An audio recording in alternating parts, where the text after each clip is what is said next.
Buenas noches a todas y a todos. Bienvenidos al Ateneo de Jerez. Vamos a dar comienzo a la segunda conferencia dentro del 10º ciclo del documento del mes del Archivo Municipal. En primer lugar voy a dar la palabra a Nela García, delegada de empleo. Me ha dicho más cosas, pero no recuerdo ya que ella lo diga. Dar las gracias al Ayuntamiento por estar con nosotros y por supuesto al Archivo Municipal, que estos son ya 10 años los que llevamos trabajando juntos.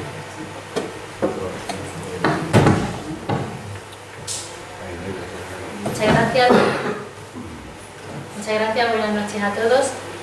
En primer lugar, muchísimas gracias, Manuel. Transmítele al presidente del Ateneo y a todos los ateneístas pues, nuestro mayor agradecimiento para que la puerta de esta culta y dignísima casa de la cultura de la ciudad siga abriendo sus puertas a este ciclo, que por supuesto desde el Ayuntamiento de Jerez, desde nuestro equipo de gobierno, seguimos apoyando, impulsando y intentando también ampliarlo de cara a que esas joyas que mantienen en nuestro archivo tan cuidadosamente y con tanto cariño y tanto amor, y que significa tanto para la historia pasada, presente y para el futuro de nuestra ciudad, pues que estas joyas del archivo sigan poniéndose en valor, sigan saliendo a la luz y sigan siendo bien acompañadas pues, por la calidad de los ponentes que se traen ciclo tras ciclo para estos eventos, ¿no? para esta programación.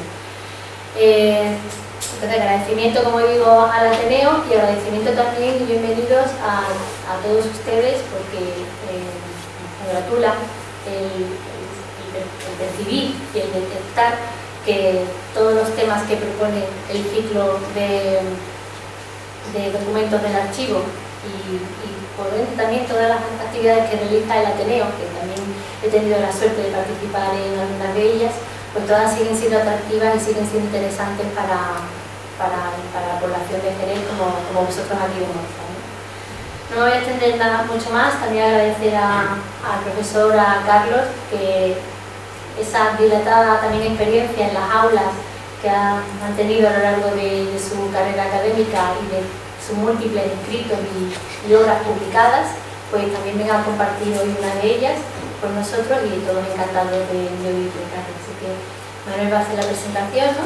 Sí, voy a presentar a nuestro ponente. Bueno, primero darle las gracias por estar con nosotros, por acompañarnos, por darnos a conocer un trozo de nuestra ciudad, un pedazo de nuestra ciudad, de nuestra gente. Y después, por supuesto, pues voy a darles a conocer los títulos, el currículum abreviado de Carlos Arenas. Él es licenciado en Historia Moderna y Contemporánea por la Universidad de Barcelona, doctor en Historia por la Universidad de Sevilla, catedrático de la Universidad de Sevilla, actualmente jubilado, asistente honorario del Departamento de Economía e Historia de la Universidad de Sevilla. En su carrera docente, aquí pone docencia universitaria de 1989 a 2011, Historia Económica Universal, Historia de la Empresa, Historia Económica de Andalucía Contemporánea en Facultad de Economía y Empresariales, Historia Social y Política Contemporánea, Historia Económica de las Relaciones Laborales, Historia Económica del Trabajo en la Facultad de Ciencias del Trabajo, y también Historia Económica Universal en la Facultad de Contabilidad y Finanzas. Él ha sido director de la Escuela Universitaria de Relaciones Laborales de la Universidad de Sevilla durante los cursos 1996 a 2002 y del 2002 al 2009 decano de la Facultad de Ciencias del Trabajo. Entre sus últimas publicaciones del 2016 a 2023 está Poder, Economía y Sociedad en el Sur, Historia e Instituciones del Capitalismo Andaluz, de la Fundación de Centro de Estudios Andaluces. Mito y realidad de la industrialización andaluza, desmontando el narcisismo, Andalucía en la historia. La fuerza del Guadalquivir, el controvertido desarrollo de la industria hidroeléctrica, Andalucía en la historia, política laboral y organización obrera en tiempos de la burguesía. En 2019, por bien de la patria, guerras y ejército, la construcción de España. En 2022, lo andaluz, historia de un hecho diferencial, Sevilla. En 2023, mercados globales y conflictos locales, Rio Tinto Company y su rincón de España, 1873-1954. Y en los orígenes del conflicto andaluz, José Paulo Angulo, biografía de un federalista, que es la conferencia que nos trae esta noche. Bueno, en el currículum faltan cosas, como veréis, tiene mucha experiencia. Gracias, Carlos, y tiene usted la palabra cuando...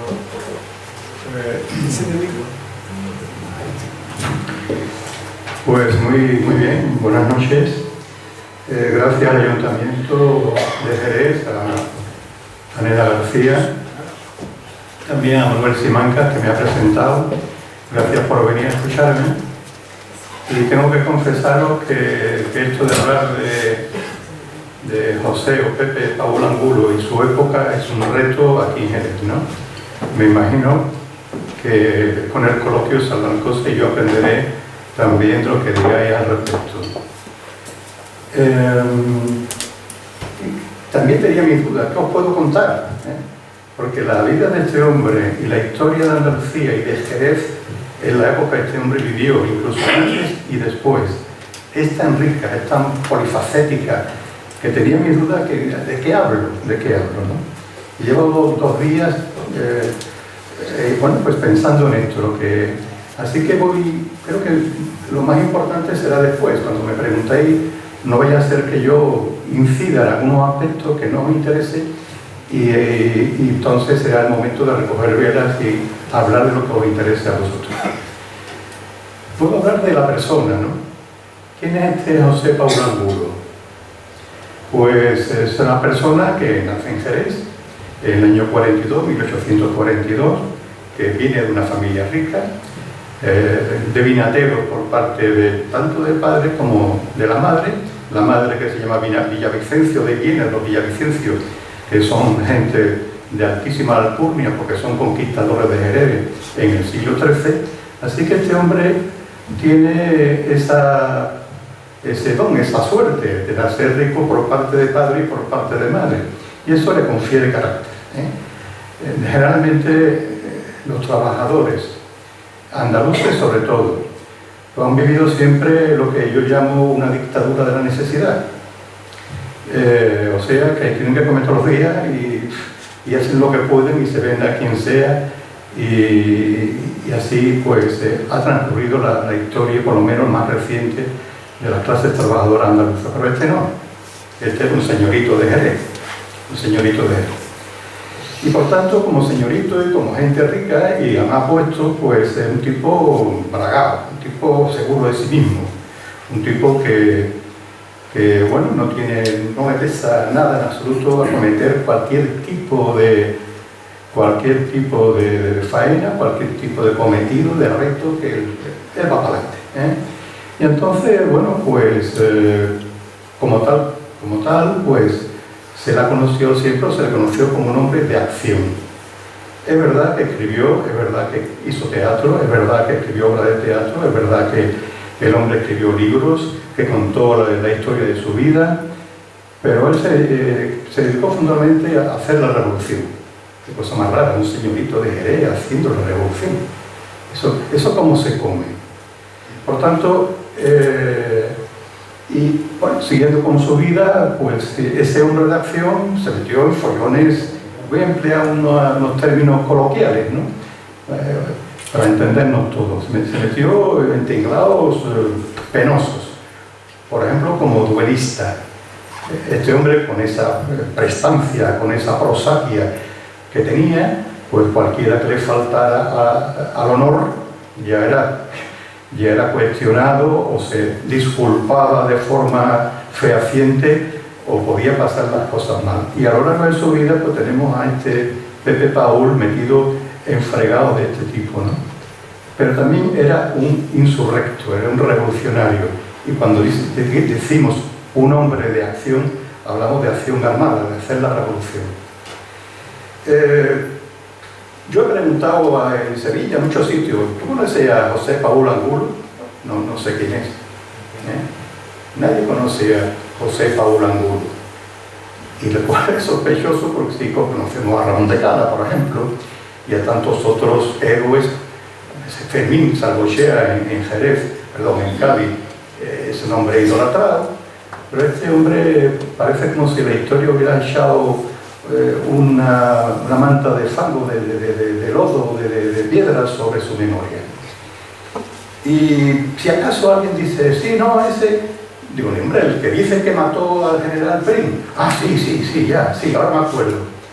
Bueno, el libro trata también, hay capítulos que tratan de ese aspecto, pero si queréis lo tratamos y si no, pues lo dejamos para otro momento y os dejo abierto para vuestra lectura si realmente él fue el hombre que mató o no mató al general Prim el día 30 de diciembre del año 1970. Bueno, mejor dicho, el 27, pero se murió el 30. Si queréis hablamos de eso después o lo dejamos. Pero también habría que hablar y el contexto, ¿no? Porque Pepe Paúl o José Paúl no era un loco de atar, iba solo. Locos de atar en el Jerez y en el Cádiz y en la Andalucía y en Sevilla de esa época había tantos locos como él, metidos en los mismos fregados que él. Por tanto hay que preguntarse, y estoy hablando por ejemplo del mismo Ramón de Cala o de Salvochea o de Garrido o de Roque Barcia, muchos que conocemos sus nombres y sus apellidos, pero también otros muchos los que no conocemos nada y que en las distintas ciudades formaban lo que se constituyó como el Partido Federal, Republicano Federal. Bueno, ¿y por qué esta gente, que ninguno de ellos, estos nombres de lo que yo acabo de citar, que eran gente procedente de, entre comillas, ¿no? Familias bien, ya sabéis cuando digo comillas lo que quiero decir con bien, ¿por qué se meten en esas cosas? ¿Por qué se meten al revolucionario?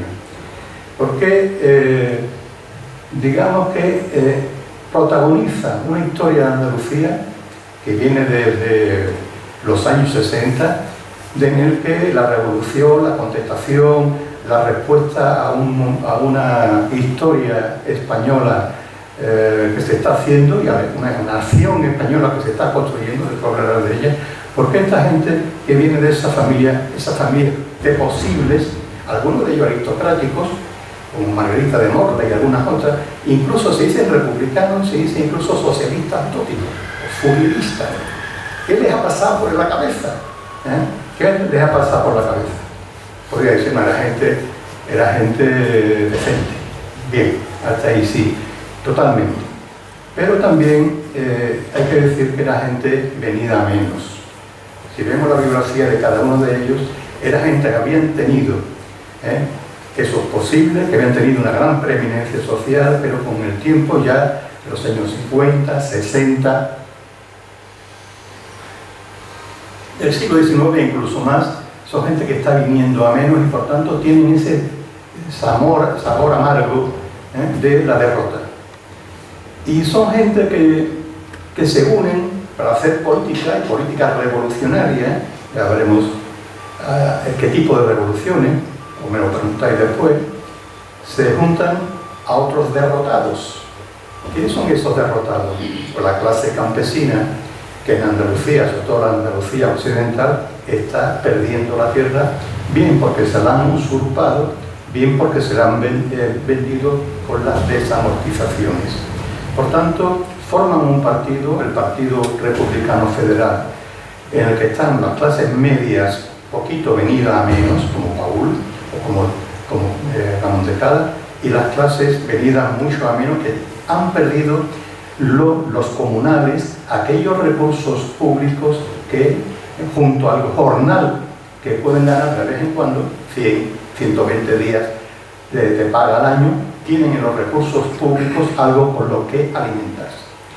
Bien, y esa gente son las que protagonizan ese episodio. Porque igual que Paul es una persona olvidada, la Andalucía de esa época, desgraciadamente, es una época olvidada. No nos interesa, o sí nos interesa, pero hemos hecho entre todos lo mismo con esa Andalucía. Hemos hecho digamos, un borrón y cuenta nueva. Por tanto, hay que restaurar esa memoria de esa Andalucía. Paul, además de un hombre de acción, fue, si queréis, también un intelectual, porque su vida está ligada, por ejemplo, al periodismo. Se gastó sus dineros en crear periódicos ya en Madrid, porque en el año 69 es nombrado diputado y se va a Madrid y compra periódicos como El Amigo del Pueblo, después lo funde con La Igualdad, todo a base de su dinero. Era un hombre rico, relativamente rico, no era, y también después comprará El Combate, del que hablaré después, ¿no? Ese Combate, pues, se dedicará básicamente a denigrar a Prim. Prim, el traidor de la causa de los andaluces. Lo contaré ahora, ¿no? Y por eso mismo, cuando Prim muere, ¿quién es el culpable de la muerte del general, del primer ministro? O aquel que durante lleva meses diciendo que se lo va a cargar políticamente. Y alguien entiende que no solo políticamente, sino también físicamente.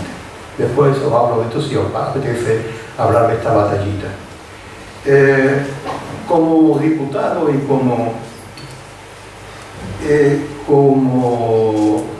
director del periódico en el que está su amigo entrañable Ramón de Cala, también de Fermín Salvochea, Guisasola, y otros amigos federales, se presenta como el órgano del Partido Republicano Federal, ¿no? Digamos que como diputado y como periodista, el hombre tiene algunas ideas claras que a mí me parecen muy, muy, muy novedosas. Por primera vez, en sede parlamentaria, habla de un concepto interesante sobre España. España es un Estado capturado. Es un Estado capturado desde la Edad Media, desde que se crean, por entidades como la Iglesia, y lo sigue estando, ¿o no? Es un Estado capturado por los militares, por los ejércitos y después por el Ejército Nacional, y también capturado por los burócratas. Le faltó decir algo más, porque ya en Madrid, en esa época, en los años 60 y mucho, le falta decir capturado por las camarillas, hoy diríamos por los fondos de inversión, por los grandes, digamos, lo que llama Velarde, el economista, por el casticismo económico español, ¿no? Aquel que reside en la gran industria vasca, en la industria catalana y sobre todo en el grupo de buscadores de renta que se reúnen en Madrid.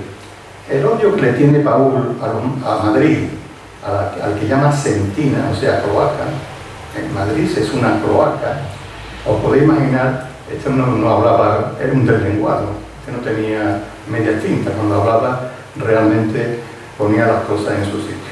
Por tanto, esa idea de un Estado como el que todavía existe, que es un Estado capturado, que no está en manos del pueblo, incluso en época de democracia, que no está en manos de la gente, sino en manos de los lobbies, de los grupos de presión regionales, centralistas, económicos, financieros, etc., es una idea suya.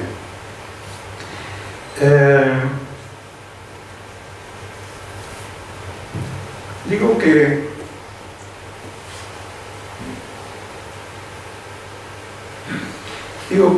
bueno, y esa inquina, ¿no? Esa inquina que tiene Paul por Prim, por Madrid, por los lobbies, ¿este de dónde le viene? ¿Se levantó un día tonto y le dio por ahí? No. Eso hay que retrotraerse muy atrás. Por eso el libro, aunque se llame José Paul Angulo, la biografía de un federal, tiene un título que es En los orígenes del conflicto andaluz. Y diréis vosotros, conflicto andaluz, aquí cuando hemos tenido conflicto, con lo bien que vivimos, ¿no? Este hombre se está pasando. ¿Qué quiero decir con eso? ¿Cuándo sucede el conflicto andaluz? Hay que retrotraerse, podríamos retrotraernos a 1778, pero eso es mucho retrotraerse. A la Constitución de 1812, que transcurre en un momento en el que las colonias americanas se están independizando. Por tanto, los grandes exportadores de Cádiz, Jerez, Sevilla, Málaga, tienen una posición distinta a la que el Estado español tiene con esas colonias que están independizando, en México, en Perú, etcétera, etcétera. ¿Cuál es la respuesta de Fernando VII? Guerra. La guerra. ¿Cuál es la respuesta que quieren, digamos, que esta gente propone? Una federación. ¿Por qué? Porque han estado durante siglos, Cádiz durante un siglo y pico, Sevilla antes, comerciando con América, han tenido el monopolio del comercio con América y de pronto se pierde. Cientos de comerciantes de Cádiz se quitan de en medio, otros se vienen aquí a Jerez a comprar tierra, y eso es por explico si a alguien le interesa esta parte. Lo que quieren es federarse, una especie de Commonwealth, como hacen los ingleses con sus territorios. Pero a la España del Secarral, la de la meseta, la de los militares, pues le parece que los andaluces, los habitanos, los jerezanos son unos digamos, traidores. Son la quinta columna de los independentistas aquí. Y, bueno, pues ahí nace esa vocación federal, federal que tienen los andaluces respecto al Estado. Si queremos federarnos con América, ¿por qué no federarnos también con el resto de España? Y es un personaje, mucho, ¿verdad? Pero hay un personaje interesantísimo, que yo considero que puede ser el precursor de Pepe Paul, que es José Moreno Guerra. José Moreno Guerra es un cordobés que viene de 1808 a Cádiz, riquísimo, que, digamos, con su dinero pertrecha a los ejércitos que van a luchar a Bailén, y es el primero que en 1820 habla de un Estado federal. Todos vosotros, cuando oí hablar de federalismo, se os viene a la cabeza todo el nombre de Francesc Pi i Margall. Bueno, mucho antes de que Francesc Pi i Margall hubiera nacido, ya los andaluces están hablando de federalismo. Eso por una parte, ¿no? Quizás sea por digamos, un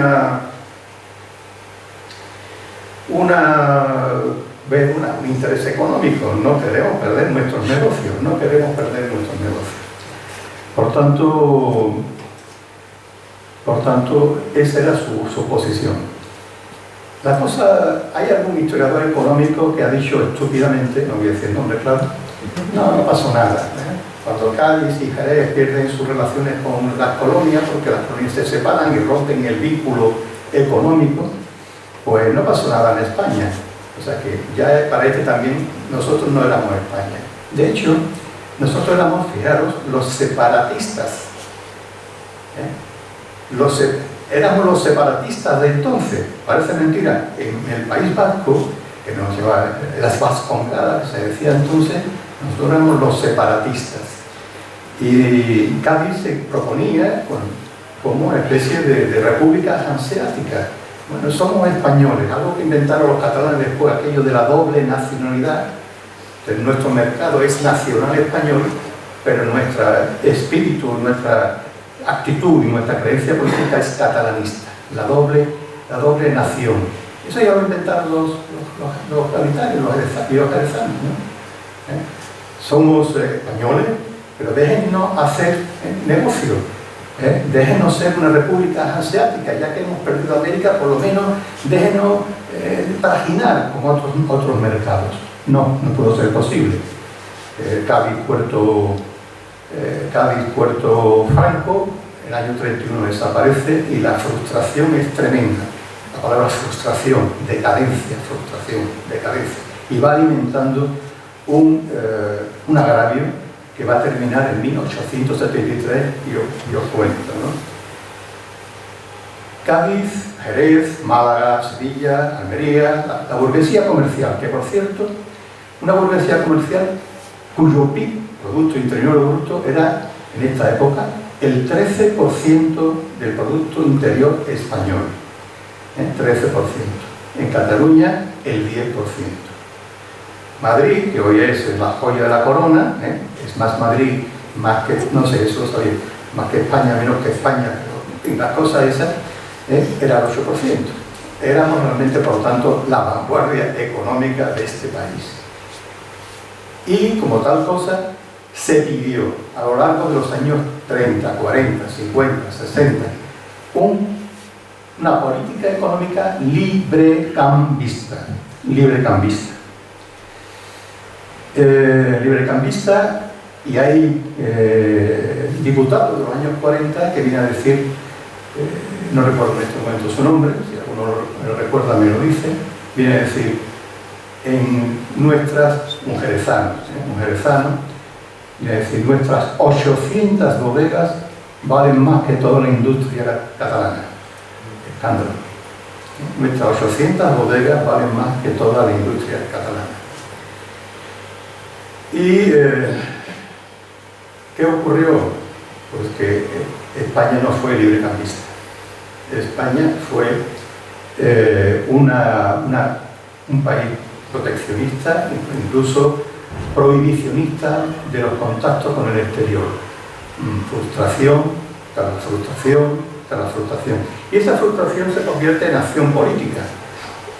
Primero una acción cultural, ¿no? Se trae a Cobden, el gran patriarca del librecambismo, se trae a Jerez, a Cádiz, para que hable del librecambismo, no sirvió para nada. Pero también ese federalismo y esa actitud antimadrileña, anticentralista, se evidenció cada vez que hubo oportunidades. Cada vez que hay un movimiento revolucionario, los andaluces, en las ciudades que yo acabo de nombrar, forman sus juntas revolucionarias y nombran a sus directivos y rechazan cualquier nombre que vengan impuestos desde Madrid. Y eso ocurre pues, en 1812, 20, 35, 36, 40, quizá me falta algún año más, 41, 54 y 68. Y 68. Por cierto, que se me ha olvidado decir, os lo voy a decir ahora, que nuestro amigo Paul en el año 68, en la Revolución Gloriosa, ocupa un papel fundamental. Sin Paul Angulo, difícilmente hubo aquella revolución gloriosa que echó a Isabel II.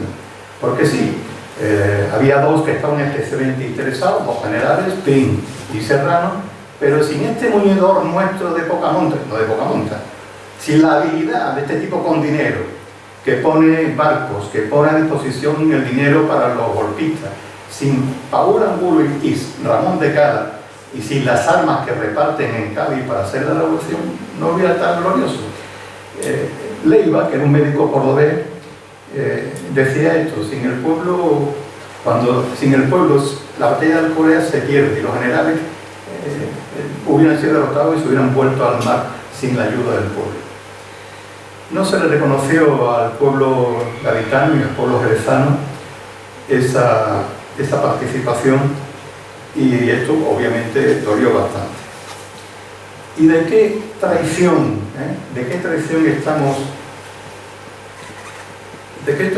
Estamos hablando? Estamos hablando de que Paul Cala, sobre todo Paul, y a través de Paul Cala y tantos otros, se creyeron lo que Prim le estaba diciendo, que se iba a acabar con todo, acabar con la reina y que todo iba a cambiar de golpe. Y ellos pensaban que cambiar de golpe era una república. Claro, eran republicanos federales, y cambiar de golpe era librecambismo, y cambiar de golpe eran laicismo, porque eran muy anticlericales, y cambiar de golpe era que sean los vecinos los que organicen bueno, la policía, y no los militares. Ya los militares se han acostumbrado y se acostumbraron desde entonces y por muchas décadas en ser un ejército gendarme, un ejército policial. Ahora están, parece, en otras cosas, afortunadamente están en Valencia, pero hasta no hace mucho, hasta hace unas décadas, era un ejército que vigilaba el pueblo. Os puedo contar cosas al respecto si queréis. Y se negaban a eso. Y eran también laicos y también anticofradieros, Esta gente no, esto de, y si había alguna manifestación que hacer, pues sí, los clubes republicanos, los sindicatos, todas las que queráis. Y si acaso las hermandades dentro de la iglesia, la vuelta, ¿no? Dentro de la iglesia, ¿por qué? Bueno, eran así de raros. Y aquello aquello fue una traición. ¿Por qué? Porque esta gente se intentaron gobernar con su junta revolucionaria. Y Ramón de Calas, como sabéis perfectamente, fue fue el presidente de la Junta Revolucionaria de Jerez. Después le impusieron que cambiaran y se fuera alcalde. Podríamos ir un poco por ahí. Y Pepe Paul fue el jefe de la policía de Jerez, el que repartía las armas y el que vigilaba por el orden público. El hombre estaba muy vanagloriado de eso. ¿Por qué? Porque decía, mientras los militares y los voluntarios están en Alcoleo pegándose tiros con el general Novaliches, que trae o defiende a la reina Isabel, quien ha conservado perfectamente el orden público en Jerez y en toda Andalucía han sido los voluntarios, dirigidos por mí. Este de modesto no tenía nada, ya no tenía nada de modesto. Pero la verdad, ellos organizan todo eso. ¿Y qué ocurre? Que creen que España va a ser un país juntero, como lo habían sido todos esos años que, bueno, Andalucía. Creen que desde las juntas locales, desde los cantones, desde las municipalidades, se puede construir desde abajo un país nuevo. ¿Y qué ocurre? Pues ocurre que el gobierno provisional, que lo forman los generales, pues empiezan a decir que no esto de juntas nada, que ya alcaldes controlados por gobernadores civiles, y que eso de armas para el pueblo, que eso de qué es. Y empiezan una serie de provocaciones de las tropas por toda Andalucía, para acabar con las juntas, para acabar con esa otra manera de entender el país. Esto es importante. Andalucía en esa época está ofreciendo a España una manera diferente de organizar el país. Una manera federal, una manera igualitaria, una manera popular. No se pudo. Y el ejército, Caballero de Rodas, que está después, si queréis, hablamos un poco de este personaje siniestro, se instala en Andalucía y empieza a provocar.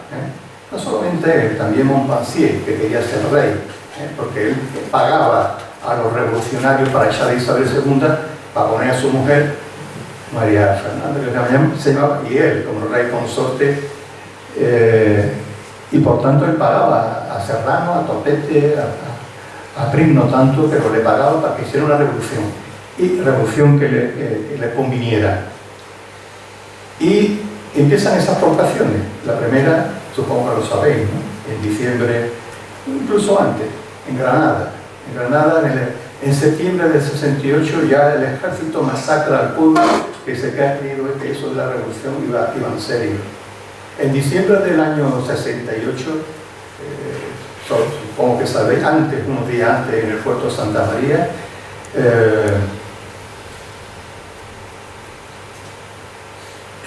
bien, el ejército interviene en Cádiz, cerca a Cádiz durante 8 días. Es un Cádiz defendido por Fermín Salvochea, hasta que pues se ven obligados, después de muchos muertos y muchas batallas, se ven obligados a rendirse. Y en enero del año 69 ya Málaga es absolutamente aniquilada por ese mismo ejército. Juntas revolucionarias, ni una. Por tanto, José Paul, estima que ha hecho el primo, porque se ha fiado de Prim, y está demostrando que es un farsante, y será mucho más farsante en marzo del año 69, cuando lo que habían prometido de que no habría quintas, que no habría, están en la guerra de Cuba, que no habría quintas, que no habría reclutamientos obligatorios para ir a la guerra, esa promesa se rompe. En Jerez lo sabéis perfectamente, hay unas protestas y de nuevo el ejército y Paul machaca la barricada por estos barrios, y esta historia la conocéis mejor que yo. A partir de ahí Paul y Prim ya son enemigos irreconciliables, de manera que cuando Paul llega al Congreso, machaca a Prim cada vez que puede. Y lo machaca tanto que, como he dicho antes, en sus periódicos, sobre todo en El Combate, en el año 70, pues cuando Prim es tiroteado en la calle del Turco, ¿quién va a ser culpable? Pues ese. Y se convierte Paul en una bestia negra, la bestia negra que tiene siempre la derecha en España, ¿no? Cuando no es el judío de la Edad Media, el moro, el ilustrado, después vendría el carbonario, después vendría el rojo, el social comunista, el no sé qué y no sé cuánto, ¿no? Siempre ha buscado un chivo expiatorio, algo para realmente vertebrar lo que ha sido la derecha en este país y sacar sus intereses para adelante.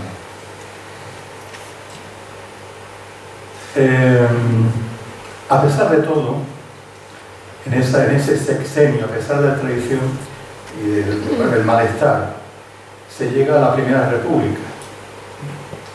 Una Primera República que algún autor ha dicho que vino por venir, no tenían nada que hacer los diputados, no tenían nada que hacer, y como ya Amadeo el primero de Saboya se había huido porque no aguantaba los españoles, eso lo decía literalmente, y se estaba permitido porque intentaron asesinarlo.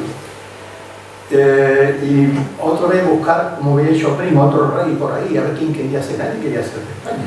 Le habían ofrecido el reinado de España hasta Baldomero Espartero, un hombre que viene del pueblo, ¿no? Y el hombre también se negó a ser rey de España. Entonces, cuando nadie quería ser rey de España, pues hagamos una república. Qué gracioso, tenemos una república. La República Española, la primera república, hay que tomársela muy en serio. Muy en serio. ¿Por qué? Porque fue una república andaluza.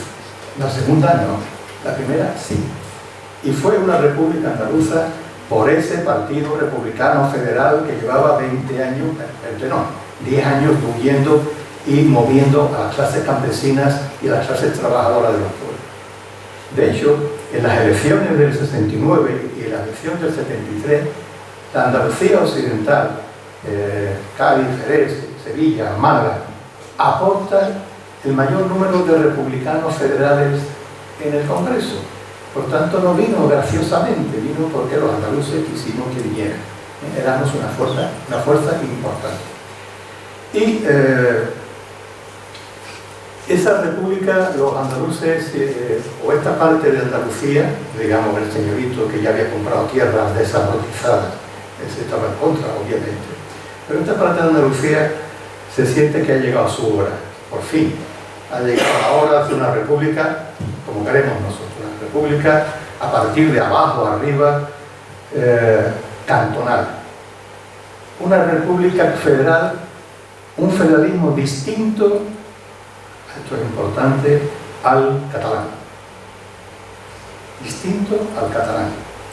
Porque el catalán, y Margal a su cabeza, que sí se le reconocía un gran mérito intelectual, siempre ha tenido pues esa venita de los catalanes de que primero yo y el resto eran proteccionistas, mientras que los nuestros eran librecampistas. Querían abrir el comercio con Gran Bretaña, que era nuestro principal cliente, mientras que Pimargal, más moderado, pues siempre se atuvo a la importancia de que la industria catalana era la industria nacional, era la fábrica de España. Por tanto, Paul, que no era ningún, aunque estoy hablando de él, no era ningún tercero de la fila, era el jefe.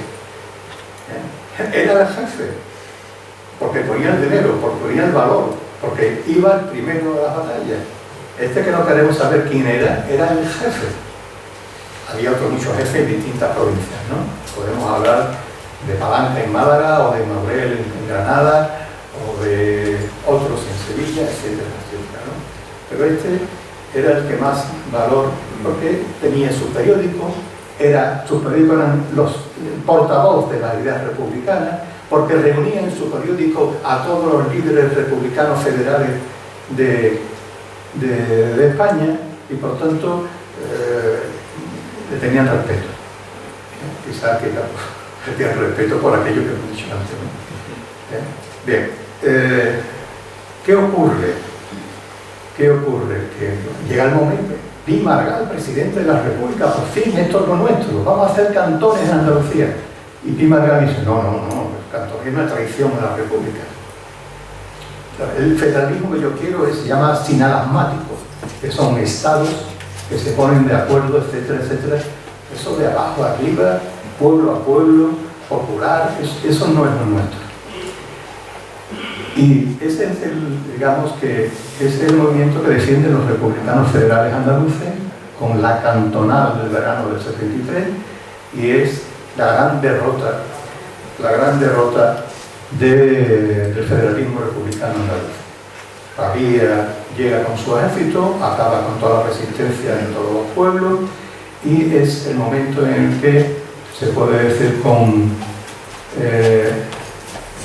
en el lema latín, ¿no? Aquí yacen las glorias andaluzas. A partir de ahí, pues, somos lo que somos. A partir de entonces somos lo que somos, no somos nadie. Somos nadie. Ni en España, ni siquiera estas ideas republicanas se perdieron, ¿no? Hay un lema, el último dice que fue Paul, no está aprobado. La última bandera, el último manifiesto del republicanismo federal que hubo en Andalucía se leyó el comunicado en Despeñaperro, ¿no? Todavía duraba el cantón de Cartagena, por cierto, que me he olvidado de él, dirigido por otro andaluz, por un, no sé si onubense sevillano, porque se vino a Sevilla muy temprano, un joven, que es Roque Barcia, un tipo interesantísimo, es una cabeza. De Roque Barcia hay que alabar otra idea fundamental. España es un país, traducido al lenguaje actual, no es un país plurinacional, es un país pluricapitalista. Hay muchos capitalismos en España. No es el mismo el capitalismo vasco, el catalán, el madrileño que el andaluz. No es lo mismo. Él no lo dice así, lo digo yo. Pero dice, bueno, dejadnos tener soberanía, porque si Cataluña es industrial y Madrid es financiera, y dice el Oviedo es agrícola, todavía las minas de Asturias no se habían inventado, no se habían salido, y es agrícola, dejadnos nosotros con nuestro comercio y nuestro intercambio. No pudo ser. Así que en la época que todavía Roque Barcia defendía Cartagena, al final del 73, alguien saca ese comunicado que dice, que termina de esta manera: viva la soberanía administrativa y económica del Estado de Andalucía. Y ahí se murió el fin. Eso fue lo último que se... Después vinieron las reflexiones, un merezano señorito dijo, a la zanja, recordando a aquella gente, a la zanja, ya sabéis lo que significa la zanja, ¿no? Y por tanto, eso es lo que os quería decir. Pero cualquier historiador que se precie pregunta al final, bueno, ¿y esto se puede sacar alguna enseñanza? ¿Se puede sacar una enseñanza? Se puede sacar, por ejemplo, se puede reivindicar hoy el federalismo en Andalucía, o nos basta con la autonomía. Esto no lo voy a responder, esto lo tenéis que responder vosotros.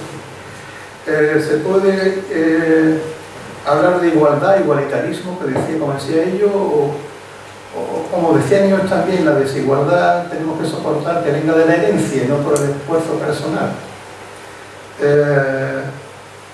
Y toda la soberanía, ejercer la soberanía fiscal, política, económica. Esto ¿Está en nuestra agenda o no está en nuestra agenda? En definitiva, esto es lo que yo quería decir. Sé que me he dejado muchas cosas y ahora estoy dispuesto a responder a lo que queráis. Muchas gracias.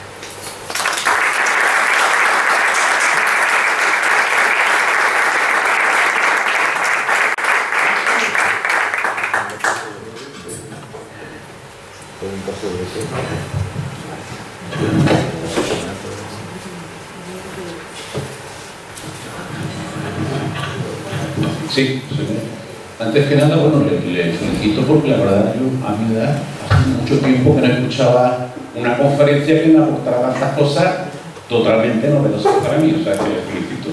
En segundo lugar, mi primera intención cuando vine que es preguntarle por la muerte de Prim, que no se lo voy a hacer porque es malicio y sé lo que mucho opina, o sea que vamos a hacer un breve paréntesis. Perdón un momento, sepárate un poco el micrófono. Perdón, vale.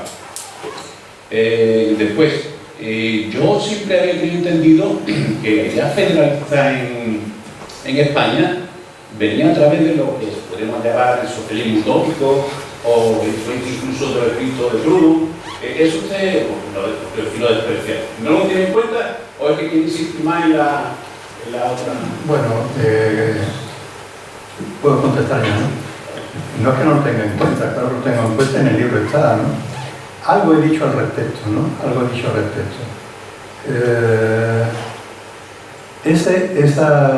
Esa Andalucía distinta necesita una utopía. Necesita una utopía. Y esa utopía no es Proudhon, es Fourier, es el Fanasterio. Es la defensa de una comunidad cerrada, ¿no? Una comunidad cerrada donde todo el mundo va a ser feliz. Y ahí está Abreu, y está Garrido, y está Margarita de Moza, y está también nuestro Ramón de Cada, que morirá defendiendo la idea de Fourier del Fanasterio. Nuestro amigo común, ¿verdad, Cristóbal? Antonio Cabral tiene un libro muy bonito sobre el pensamiento utópico. Bueno, como me emociona recordando a Antonio. Un libro muy bonito sobre el socialismo utópico que yo recomiendo. Yo recomiendo, muy bonito. Y yo lo interpreto de esta manera, que como era Antonio, era así tan Garrido también, también un poco Paul también, ¿no? Pero sin armas, son armas políticas, era un hombre también muy bragado, despreciaba un poco a estos socialistas utópicos, pero yo los defiendo en el sentido de que a esa clase media venida a menos que quiere idear un proyecto político para Andalucía y para España necesita una utopía. Y le parece que esa manera de entender el fourierismo que tiene de crear islas maravillosas, sociedades maravillosas concentradas y centradas en un territorio, es lo que le interesaba en ese momento. Por tanto, no es que yo lo desprecie, sino que hay que decir tantas cosas que quizás lo haya pasado un poco por alto.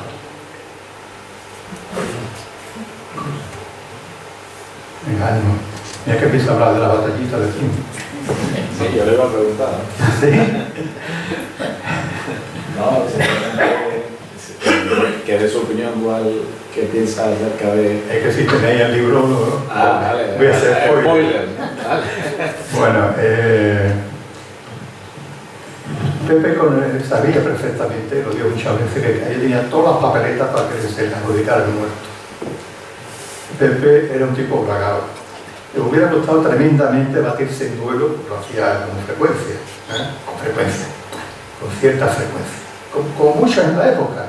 En la época, todo el que faltara al honor terminaba la espada o las pistolas, en el caso pistolas. Y le hubiera gustado batirse a pistoletazo con Prim, le hubiera gustado. Pero tenía tal, digamos, orgullo, estaba tan pagado de sí mismo que eso de matar a alguien a traición, no. Hasta ahí puedo llegar. Y bueno, había muchos motivos. Prim tenía muchísimos enemigos. Por tanto, se puede decir que aquello fue un crimen de Estado. Que ya lo he hecho todo. Ahora la aventura la haréis vosotros. ¿Y quién eran los asesinos reales?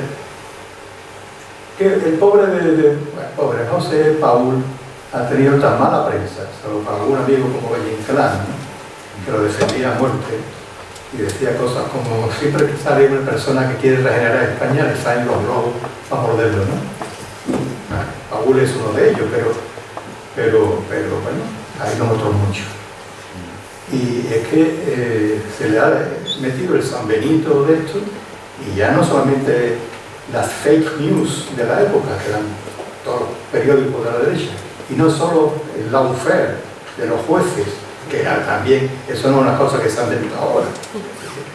Quiero decir que tenía muchos enemigos y que también un poco la idea, y por tanto hay que buscar quiénes eran esos enemigos, ¿no? Y son la gente que se movía en la corte con intereses de todo tipo, políticos, económicos, y les sobraba, les molestaba. Una razón muy sencilla, porque nunca más un Borbón, ni siquiera un Orleans Borbón. Orleans es don Antonio Orleans Montpensier, hijo de Luis Felipe de Orleans, rey de Francia, al que Napoleón III echó del reino, que viene aquí y se casa con la hermana de Isabel II y por tanto aspira a ser rey de España. O sea, una Borbón y un Orleans. Y Prim ha prometido y ha jurado que se lo ha jurado Napoleón, que nunca más habrá un Borbón o un Orleans consorte en el trono español. Pues ya os doy el permiso.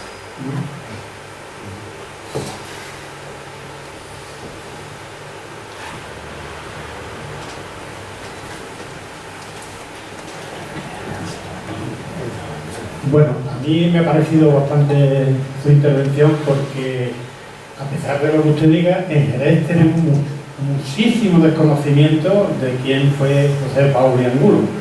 No mucho más allá de que era un chulo, es lo que se solía decir. Y, ¿qué? Un chulo. No tenemos una prensa aquí, No, exactamente. pero es importante, ahora sigue, es importante, digamos, las imágenes se construyen, ¿no? Son construcciones sociales. Y por los jerezanos que conozco y jerezanas que conozco, esa es la misma impresión que tienen, ¿no? No tiene buena prensa, efectivamente. Nunca tuvo buena prensa, siempre hasta hoy el detalle de si fue el que atentó contra el general Prim, pero por lo que yo he leído, siempre, él nunca dijo que él había atentado contra el general Prim, siempre lo negó. Sí. En cambio, el duque de Montpensier parece ser que era el que estaba detrás. ¿Qué hay de cierto en toda esta historia del duque de Montpensier? Bueno, ya lo acabo de decir antes, ¿no? No solamente negó ser el autor del asesinato, sino alguien que lo dijo lo notó en un duelo. Así que así están las cosas. Y no solamente Montpensier, ¿no? Había otros muchos enemigos. Tenía que comprar libros, me da igual el libro, me da igual. Otro que estaba en el ajo, Serrano, además era el encargado, porque era el presidente del gobierno, era el presidente ¿cómo se dice eso, hombre? El regente provisional, ¿no? El regente provisional, era el primer ministro.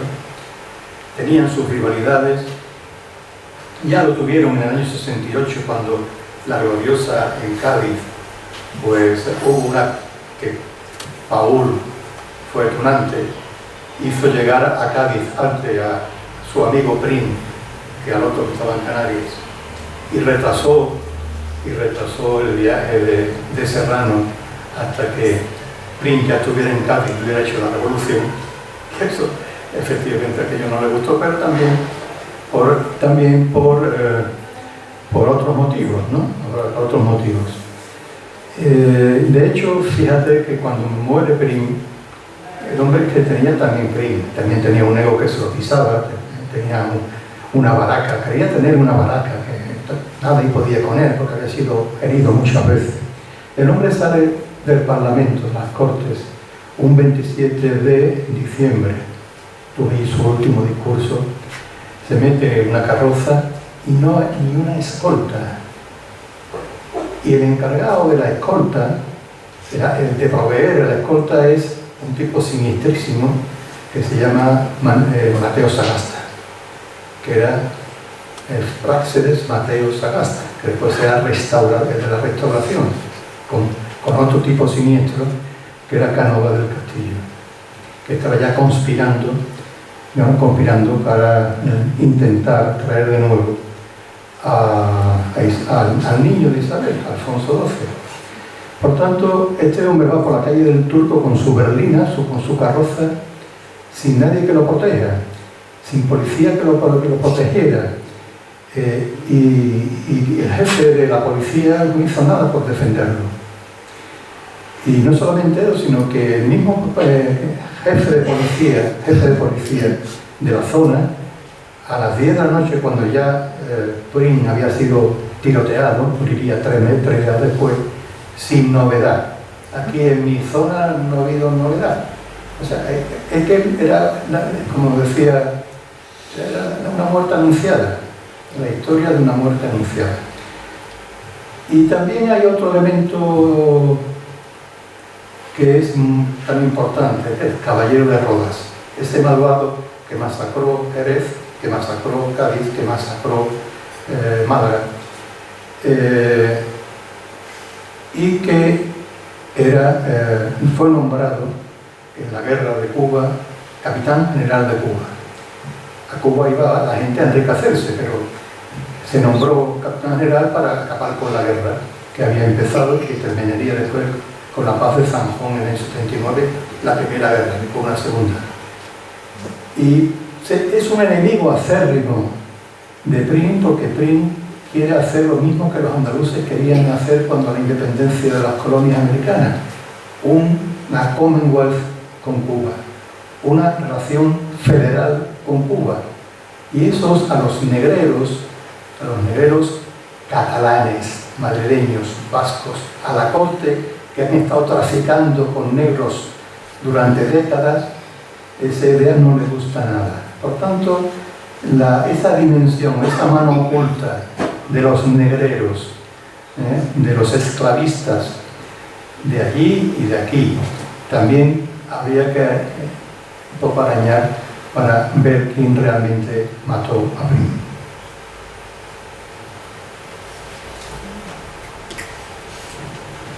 Sí, Carlos, gracias por tus palabras. Me gustaría que profundizaras un poquito más en esa motivación personal o ideológica que hace que una persona que tiene, por decirlo popularmente, la vida asegurada, se meta en estos líos revolucionarios. ¿Qué hay detrás de todo eso, al margen de lo que ya has explicado? Bueno, hay mucho más, claro. Eso, tú que eres un especialista en Blas Infante, ¿no? A Blas Infante porque se meten en esos originales, notarios. ¿Por qué se meten en esos originales? Pues porque le duele el pueblo, podríamos decir, ¿no? Siendo notario. ¿Y cómo vivieron los notarios después de la guerra? Que se quedaron con muchas tierras de los republicanos, ¿no? Este hombre no solamente no se quedó, Blas Infante, con tierras, sino que lo mataron, por renunciar todo eso y a su clase, a su corporación. Volvamos para atrás. ¿Por qué? Porque Jerez está sufriendo en los años 60 y algo una importante transformación económica. Antes he hablado de 800 bodegas. Desde el acuerdo franco y británico llamado el acuerdo Cobden-Chevalier, y Francia e Inglaterra se tratan como naciones más favorecidas. Quiere decir que Jerez, que es el mayor exportador de todo el país, los vinos de Jerez, claro, esas 800 bodegas de las que he hablado antes, se quedan de la noche a la mañana, se quedan sin su principal mercado. ¿Por qué? Porque el pacto Cobden-Chevalier hace que se grave con unos aranceles altísimos al vino de Jerez. está menor que, si pongamos más de 10, ahora valdrá 25, y el consumo baja y todo eso ocurre. Y bueno, pues eso afecta mucho a muchas. ¿Quién se beneficia? ¿Quién todavía podría beneficiarse de esa situación? Pues bueno, básicamente aquellos jerezanos que tienen contacto con Inglaterra. ¿Y quiénes son? Los nombres que conocéis, todavía duran, ¿no? Los Garvey, los Humbert, los Díaz, toda esta gente. De los 15 vinateros más importantes de Jerez, 14 tienen nombre extranjero, Martín, etc. Los 15 vinateros de medio pelo, que menos exportan a partir de entonces, que son gente que son almacenistas, que son industriales del vino, que tienen pequeñas viñas, pero sobre todo transforman vino de calidad. Esos, los 15 que pueden exportar menos y los que salen más perjudicados son españoles, y entre ellos la familia Paul.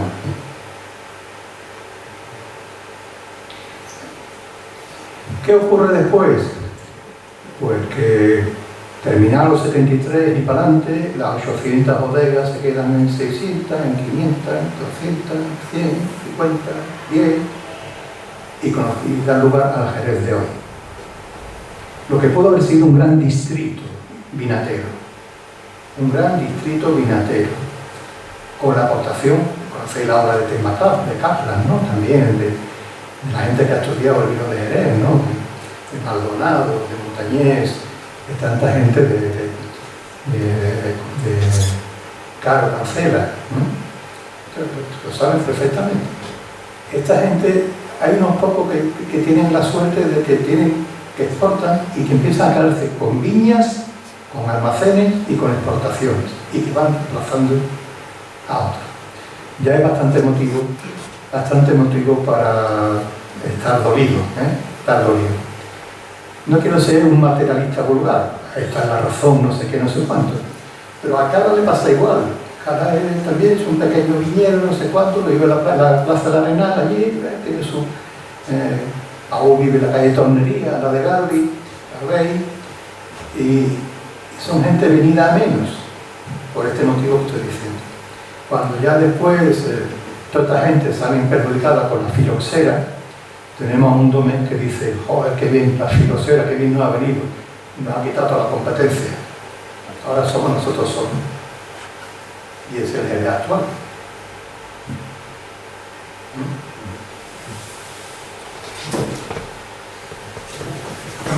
A propósito de esto que ha comentado Manolo, una parte de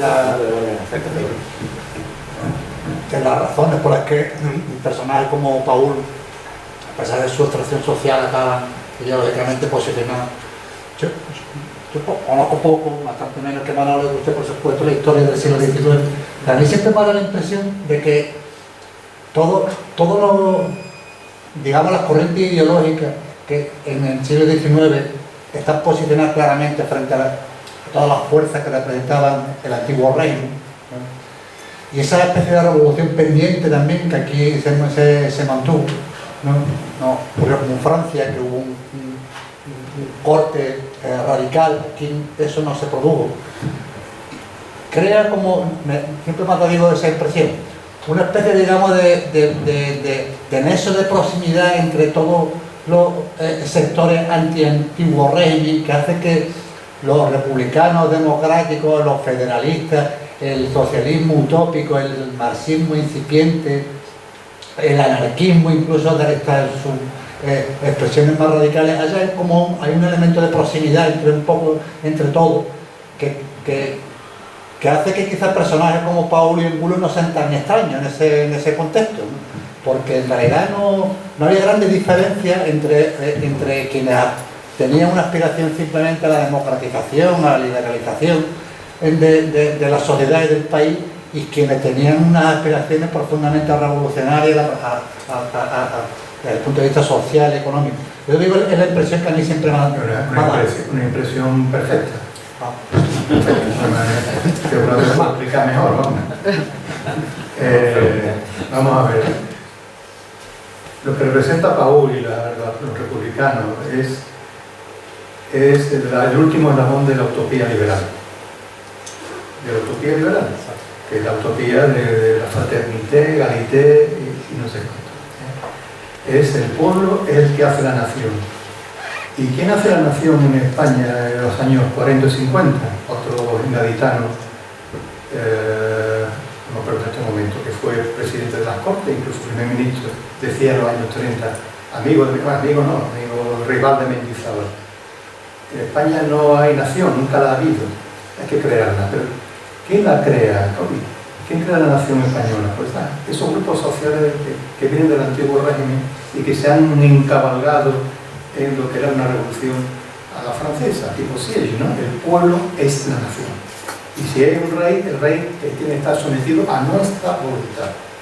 ¿Y qué ocurre? Que ya en el año 12, estamos en una guerra, la Constitución, ya empezamos a chaquetear. Empezamos a chaquetear con una Constitución híbrida. Híbrida en la que